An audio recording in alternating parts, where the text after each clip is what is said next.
chúa Đảo lại. y o b lâu này chi đâu gì chua cầu y có để nhá Chờ lớn mà chung. 12 điểm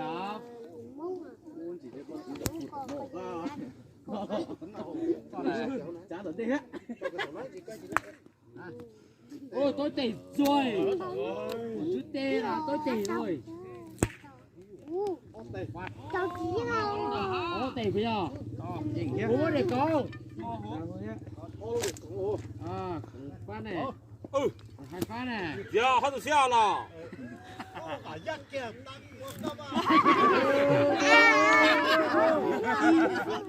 tiền luôn dạ dạ này có giờ thi công mà chỉ mình chỉ đấy Ai cứ đi nào thế. phải nó cả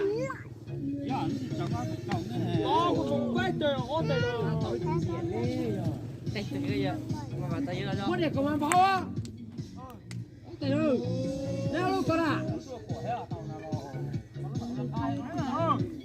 sao để cổ bây giờ sao lúc mà sao tàu À. em ơi tay nhau đi ra nào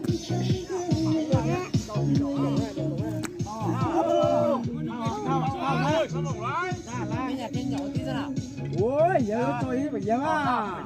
kiểu lắm nha ra bên kia mà mở ra Giá chở nhá nhá.